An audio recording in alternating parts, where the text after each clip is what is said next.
원터치라는 제목으로 오늘 말씀을 같이 나누려고 합니다. 한 여인이 12년 동안 앓아온 자궁 유출병으로 인생에 많은 어려움을 겪었습니다. 단순한 병 이상의 사람들에게 부정하다 취급받는, 또한 그녀와 대이기만 해도, 접촉되기만 해도 접촉된 사람조차도 코로나처럼 그 접촉된 사람조차도 마치 부정한, 사람들이 함께 할 수 없는 그 사람으로 격리되어야 하는 그 병을 가지고 12년 동안 병으로, 관계로 여러 가지 어려움을 당했습니다. 그랬던 한 여인이 예수님의 옷자락에 손을 대므로 나은 이야기가 오늘 본문입니다. 그녀의 단 한 번의 터치가 구원을 이뤄냈고, 단 한 번의 터치가 치유를 이뤄냈고, 단 한 번의 터치가 그녀에게 인생의 많은 어려움을 해결하게 만들었습니다. 오늘 그 한 번의 터치를 위한 그녀의 용기에 대해서, 인생에 대해서 이야기하려 합니다. 첫 번째입니다. 도울 리 없어도. 그녀의 이야기가 언급되는 마태복음 9장에는 앞뒤로 또 다른 사건들이 나옵니다. 그녀 앞에 나타나는 마태복음 9장 전반에 나타나는 사건은 4명의 친구가 중풍병자를 데리고 와서 예수님께 낫게 해주는 이야기입니다. 그녀 직전에 4명의 친구를 가진 한 중풍병자는 자신은 걷지 못하고 걸을 수 없고 갈 수 없었지만 4명의 친구가 그를 들것에 실어서 예수님 계시는 문 앞까지 와주었습니다. 그런데 그 집안에 사람들이 너무 많아 예수님께로 갈 수 없었습니다. 신실한 친구들은 그 지붕을 뜯어서 그 친구를 달아내려 예수님 앞에 아픈 친구가 예수님을 만나도록 도와주었습니다. 중풍병자는 참 슬픈 인생이었지만 참 좋은 친구들을 가진 기쁜 인생이기도 했습니다. 그런데 그녀의 사건 뒤로 또 직전에, 그리고 그녀 사건 바로 이어 나오는 사건은 회당장이 죽은 딸을 예수님께 살려달라고 간청하는 사건입니다. 예수님은 그 딸아이 살려달라는 아버지의 부탁을 받고 그 딸아이 살려주러 가시는 길에 그녀를 만났습니다. 앞에는 좋은 친구 가진 사람들의 이야기, 뒤에는 좋은 아빠 가진, 그래서 죽다가도 살아난 딸의 이야기가 앞뒤로 실려 있습니다. 그런데 그녀는 그 앞뒤 이야기를 뒤로하고 참 외롭게 홀로 서 있는 이야기입니다. 그녀에게는 아무도 도와줄 리가 없었습니다. 그래서 그녀는 홀로 병과 싸우다 자신을 대신할 가족도 친구도 없어서 스스로 홀로 그 몸을 일으켜 예수님 앞으로 소문 듣고 갑니다. 홀로 서서 홀로 걸어가 홀로 예수님을 만났습니다. 그런데 홀로라도 예수님을 만나면 기적은 일어납니다. 앞뒤로 도울리 많이 가진 사람들이 여러분 인생에 보이십니까? 그래서 참 부러우십니까? 홀로 서서 외롭다고 느껴지십니까? 또 홀로 서서 외롭기 때문에, 도울리 없기 때문에 때로는 그래서 안 된다고 그런 생각마저 들 때가 있습니까? 내 곁에 아무도 없다고 울지 말고 핑계대지 말고 가십시오. 아무도 없어도 걸어가는 것, 그것이 믿음입니다. 도울 리 없다고 한탄하지 말고 우선 가기부터 하십시오. 가보면 역사는 일어납니다. 도울 리 많아도 도울 리 없어도 중요한 건 예수와의 만남입니다. 예수님 만나면, 현장에 가면 성령은 오십니다. 여인은 도울 리 많은 이들 속에 홀로 가서 손을 대고 기적을 만들어냅니다. 핑계거리보다, 비교거리보다 예수 소식에 더 귀 기울이고 반응했을 때 역사는 일어났습니다. 믿음은 홀로 있는 이들에게도 역사한다는 사실을 꼭 기억하면 좋겠습니다. 두 번째입니다. 같이 한번 볼까요? 끝까지 간다. 예, 끝까지 가야 합니다. 마가복음 5장 25절, 또 누가복음 8장 44절에 병행 구절에 이 그녀의 이야기가 동일하게 나옵니다. 그런데 이 두 곳에서 그녀에 대한 더 많은 정보를 제공해 주고 있습니다. 그녀는 치료를 위해 많은 노력을 했다. 그녀는 많은 치료 방법을 사용했다. 효험이 없었다. 돈도 다 썼다. 사람들과도 관계가 다 끊어졌다. 그녀에 대한 이야기들이 더하여 우리에게 알려줍니다. 그녀가 12년 동안 많은 방법을 사용해 봤지만 통하지 않았고 병은 더 중해졌고 현실은 더 힘들어져서 그녀에게 남은 건 좌절밖에 없었습니다. 제자들도 그녀가 그들 주변에, 예수님 주변에 있었던 걸 몰랐고 예수님도 누군가 자신의 몸에 손을 대고 당신의 능력이 나간 줄 아시고서야 질문하십니다. 누구냐? 예수님도 그녀에 대해 모르셨고 아는 척하지 않았습니다. 예수님이 반응하신 것은 그녀가 터치한 뒤였습니다. 아무도 그녀에게 관심이 없었습니다. 그런 인생이었습니다. 병 하나가 모든 것을 잃게 하는 좌절의 연속이었습니다. 그녀는 그 과정을 이겨나갔습니다. 의사도 안 되고 이 병원도 안 되고 이 사람도 안 되고 그 모든 안 되는 연속성에 그녀에게 들려오는 단 하나의 소식, 예수님 지나가신다. 예수님 오신다. 여러분, 좌절이 왜 나쁜 건 줄 아십니까? 좌절은 응답 직전에 멈춰서게 만들기 때문입니다. 좌절은 예수 직전에 포기하게 만들기 때문입니다. 예수님이 당신의 최후의 선택일 때 그것은 최고의 선택이 됩니다.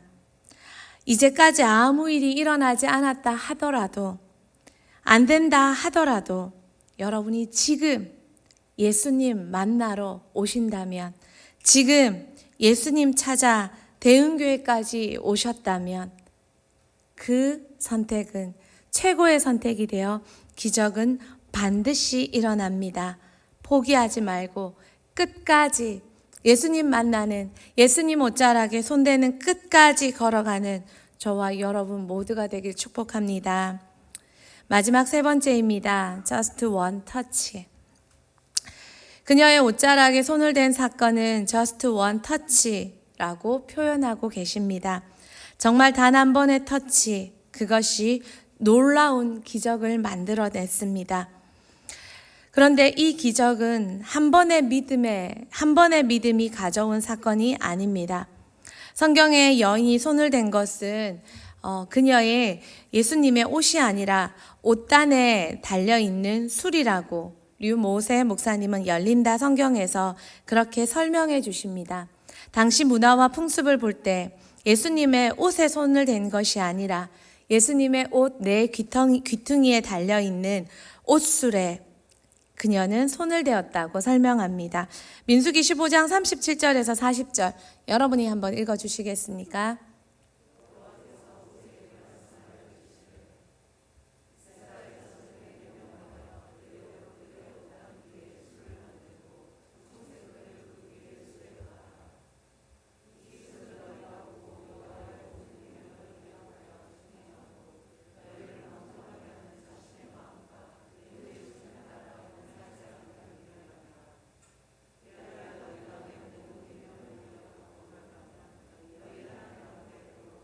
아멘. 하나님은 말씀을 기억하고 지키고 또한 그것을 지키겠다는 결단과 순종과 그 모습으로 옷단에 옷깃에 옷 끝부분에 단을 달아서 단에 술을 달아서 그렇게 표시하기를 하나님은 명령하셨습니다. 말씀에 대한 순종의 상징, 구별된 백성의 상징, 하나님의 명령에 순종한다는 상징으로 옷단에 술을 다는 것입니다. 이것은 하나님 주신 구별의 상징이요 믿음의 표현이었습니다. 예수님 옷단의 술은 예수님의 하나님을 향한 믿음이요 믿음의 순종하시겠다는 표현이었던 것입니다. 정확히 말하면 예수님은 그녀는 옷자락에 손을 댄 것이 아니라 바로 이 옷단에 달린 술에 예수님의 믿음의 표현에 손을 댄 것입니다. 지니의 램프의 요정처럼 자기 욕구와 바램을 위해 비벼댄 터치가 그녀는 아니었다는 것입니다. 그녀는 자신의 병을 아파하면서 예수님의 믿음을 사모하며 그 믿음의 표현에 감히 그 신성한 옷단에 손을 대었다는 것입니다. 옷단 술에 그녀는 믿음의 손을 댄 것입니다. 여러분, 고난은 그녀로 하여금 더 믿음에 집중하고 믿음을 구하고 예수님의 믿음에 소망하는 그런 인생의 그 여인으로 되게 했다는 것입니다. 예수님이 그녀에게 칭찬한 것도 간절한 바램이 아니라 바로 예수님의 믿음을 사모하고 그녀의 그 믿음에 예수님은 칭찬하셨다는 것입니다. 그녀는 믿음을 가지고 예수님의 믿음에 터치했고 그 터치는 최고의 유일한 바로 그 터치가 되게 했다는 것입니다. 그녀의 고통은 많은 사람으로부터 버림받고 멀어지게 했지만 하나님께는 더 가까이 가고 더 집중하게 만들고 더 소망하게 만드는 오히려 오랜 고난이 간절한 믿음을 낳는 축복의 과정이 되었다는 것입니다. 사랑하는 여러분, 좌절하시겠습니까? 그 고난으로 믿음으로 걸어가는 여정을 만드시겠습니까? 여러분의 선택입니다. 이 새벽에 이 예배당에 앉았지만 여러분은 여전히 좌절 가득한 마음으로 이때까지 기도해도 안 됐어. 안 되는 거야. 라며 불이 꺼지자마자 좌절 속에 파묻혀 또 잠드시겠습니까? 아니면 그 좌절을 넘어서서 이 과정이 하나하나 쌓여 더 큰 믿음의 갈망을, 나음을 오늘도 믿고 믿음으로 그분 앞에 걸어가시겠습니까? 두 번째, 이 고난은, 이 손대면 믿음의 갈망은 그녀의 이름을 바꾸었습니다. 레위기 15장 19절 말씀 같이 한번 읽겠습니다. 어떤 여인이 유출을 하되 그의 몸에 그의 유출이 피이면 이래 동안 불결하니 그를 만지는 자마다 저녁까지 부정할 것이요. 그녀의 유출은 성경에서 말하는 부정한 자, 그녀에게 터치를 당하는 자도 부정한 자가 된다고 성경은 말합니다. 그녀는 자신으로 말미암아 자신이 손을 댈 때 자신은 물론이고 자신은 원래 부정한 여인이었고 자신 때문에 예수님도 부정한 분으로 만드는 행위를 했습니다. 많은 사람들은 참 너무 청결한 양심을 가지고 계십니다. 내가 이렇게 전도하면 전도 당하는 사람이 얼마나 불편할까? 내가 이렇게 교회 가서 기도하자라고 말하면 그것을 얼마나 강요당한다 생각하고 마음이 불편할까? 우리는 너무 인격적이고 너무 존중해 줍니다. 나로 말미암아 저분까지 부정하게 될라, 어려워질라. 그러나 그녀는 그런 예수님에 대한 배려보다 예수님에 대한 믿음으로 나아갔습니다. 여러분, 그녀의 터치가 예수님을 부정하게 만드는 것이 아니라 예수님의 능력이 그녀의 모든 부정을 덮어버렸습니다. 그녀가 나았는데 더 이상 예수님도 부정할 리가 없고 그녀도 부정할 리가 없습니다. 나 때문에 저분까지 누가 누구 걱정해 주는 줄도 모르는 그런 내가 먼저 배려받아야 되는데 나음 받아야 되는데 그런 여유 넘치는 걱정 접어두시고 터치 당할 때 예수님의 능력이 우리를 덮어주신다는 것을 믿으시고 오늘도 가감 없이 과감하게 그분을 한번 만져보시는 건 어떨까요? 그런데 또 하나의 문제가 남아 있습니다. 그녀의 손을 대므로 예수님도 나으시고 그녀가 나음으로 예수님도 그녀도 부정한 자가 되진 않았지만, 그러나 그녀가 앞서 설명한 대로 옷단의 술에 손을 대므로 예수님의 권위가 손상되었습니다. 예수님의 시대에 옷단 술은 하나님과 관계를 상징하는 신앙의 상징물이었습니다. 그래서 이 옷단 술에 영적인 파워가 있었다고 그 시대 유대인들은 믿었습니다. 그래서 함부로 다른 사람 옷단 술을 단 자의 이 옷단의 술을 만질 수 없었습니다. 1세기 랍비 문헌에 보면 이 술을 만지는 자는 처벌받도록 하도록 만든 조항도 있었습니다. 그녀가 예수님의 옷단 술에 손을 대므로 그녀는 처벌받아 마땅한 예수님의 권위에 도전하는, 손상시키는 그녀가 되었습니다.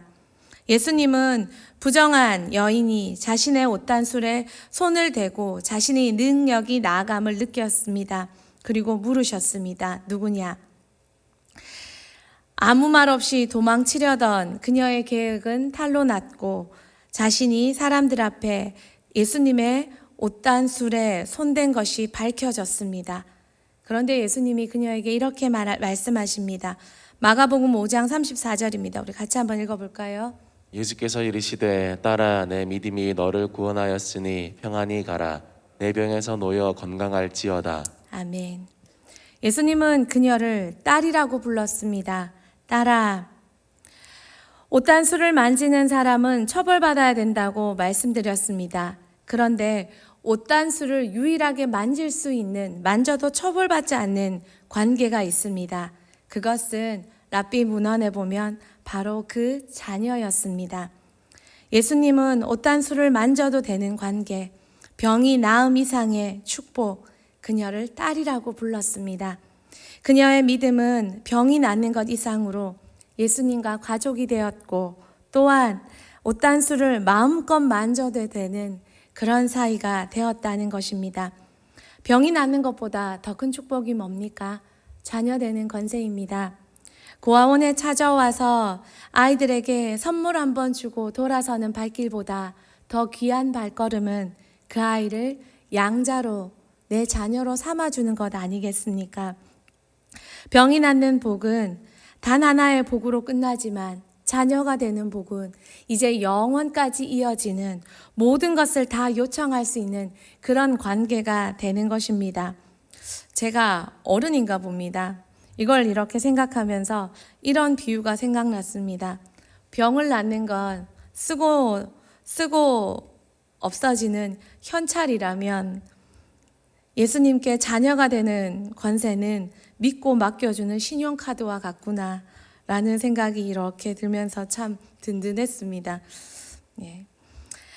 그녀는 자녀가 되는 복을 얻고 돌아섰습니다. 믿음 이상, 기대 이상의 응답이 그녀에게 돌아왔습니다. 앞서 저는 그녀가 혼자라고 말했습니다.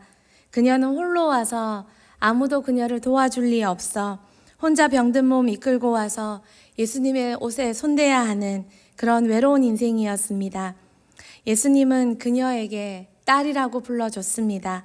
그녀는 이제 아버지가 생겼고 가족이 생겼고 이제 혼자이지 않는 인생이 되었습니다. 말씀 맺습니다. 너무 힘들 때, 너무 아플 때, 너무 미안할 때, 너무 좌절스러울 때 여러분 인생에 가장 필요한 분은 예수님이십니다. 예수님께 너무 늦은 때는 없습니다. 너무 늦게 온 때도 없습니다. 언제나 새롭게 만들어주시는 분, 처음처럼 만들어주시는 분, 그리고 모든 것을 역정시켜 주시는 분, 단 한 번의 믿음을 위해, 그 믿음의 기적을 위해 참 오랜 시간이, 기다림의 시간이 필요했던 것입니다. 하나님은 단 한 번의 믿음에도 반응하시는 그분 앞에 와서 예수님의 옷단술에 손을 대는 모든 자에게 버릇없다 말하지 않고 또한 무례하다 말하지 않고 되려 자녀까지 되는 권세를 주시는 이 귀한 예수님 앞에 믿음으로 반응해서 그분의 자녀됨의 권세를 이 어려운 시기에 마음껏 누리는 저와 여러분 모두가 되길 축복합니다.